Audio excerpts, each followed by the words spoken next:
Bonjour à tous, aujourd'hui on va changer le rétroviseur d'un Scénic série 3, le rétroviseur du côté passager.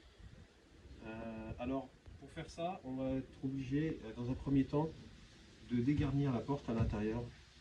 Donc on va s'attaquer à ça tout de suite.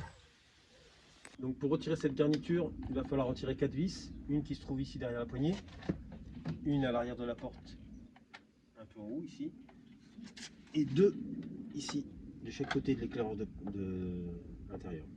Bon, je vais commencer par la vis qui se trouve derrière la poignée. Donc pour ça, il faut déjà retirer un petit obturateur en plastique, ici. Pour le retirer, j'utilise un tournevis plat assez fin, comme ça. Donc il faut aller dans la petite fente qui se trouve au-dessus et faire levier.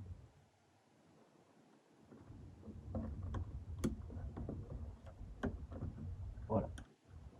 Donc là, il y a un petit câble qui retient l'obturateur. Et on peut accéder à la vis qui se trouve derrière. Ok, maintenant je peux démonter la vis. Pour ça, il me faut un tournevis Torx modèle T25.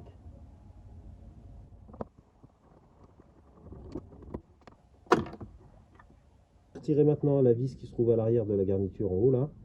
Et là par contre c'est une vis Torx T20, elle est un peu plus petite.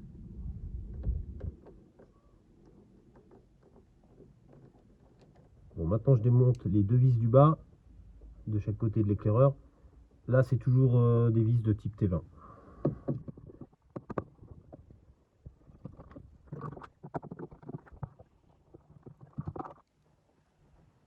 Voilà, bon on a retiré les 4 vis. Bon, maintenant il va falloir retirer toutes les agrafes de la garniture. Alors pour ça j'utilise une spatule en plastique comme ça pour gratter le givre. Il faut qu'elle soit assez fine pour pouvoir aller chercher les agrafes. Comme c'est en plastique, ça évite de marquer la carrosserie et de rayer la peinture. Donc il faut aller dans la fente et on peut voir, en tirant un peu, on arrive à voir l'agrafe là, ici. Donc il faut aller la chercher derrière et faire levier, voilà, avec la spatule pour la décoller. Et il faut faire ça pour toutes les agrafes. Donc là c'est celle qui se trouve derrière la vis du haut, derrière. Donc pareil, il faut essayer de ne pas les abîmer. Et en faisant levier et en appuyant légèrement dessus, elles viennent. Bon, elle est tombée dans la garniture, mais c'est pas grave, je la récupérerai après. J'attaque la troisième. Voilà. Voilà. Bon, celle-ci. Elles ne sont pas cassées, on les remettra après. Voilà, j'en ai encore retiré une. Voilà. Il y en a devant aussi.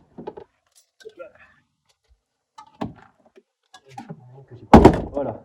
Bon, celle-ci. Elles ne sont pas cassées, on les remettra après.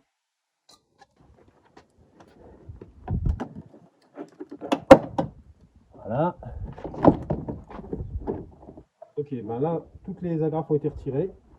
Donc maintenant, on va pouvoir déconnecter tous les connecteurs électriques.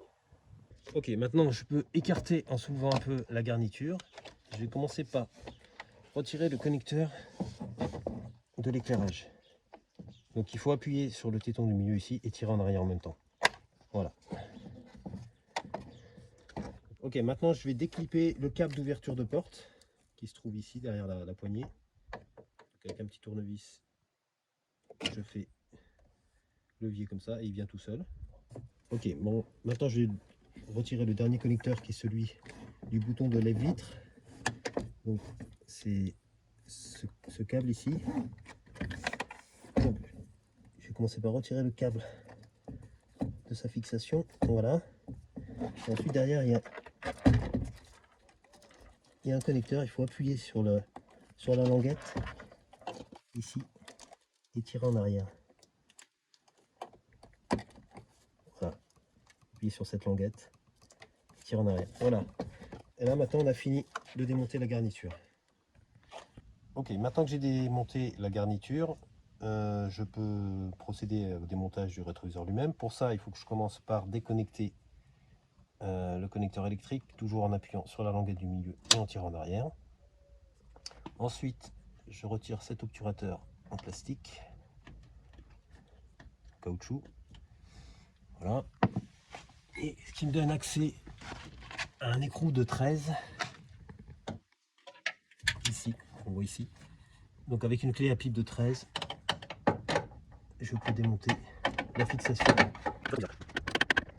en essayant de ne pas faire tomber l'écrou à l'intérieur de la porte. L'écrou. Et voilà, le démontage du rétroviseur est terminé. Donc là, c'est terminé pour le démontage du rétroviseur. Alors le remontage, ben, c'est l'inverse du démontage, comme on dit dans les manuels, hein. Il n'y a pas de difficulté particulière. Le seul truc, c'est qu'il faudra bien penser à repositionner les différentes agrafes dans leur logement. Alors on voit ici que j'en ai cassé 2 malheureusement, mais ça c'est inévitable, hein. C'est difficilement, on peut difficilement faire autrement. Par contre, ça se trouve assez facilement sur le net, donc ben, n'hésitez pas à les changer, hein. C'est mieux quand même, parce que sinon la porte va bailler et ça c'est pas terrible. Voilà, donc on les remet et puis après on les reclipse en appuyant dessus. Il n'y a pas de difficulté. Voilà, ben écoutez, j'espère que ce tuto vous sera utile. Et puis je vous dis peut-être à bientôt pour d'autres vidéos. Merci.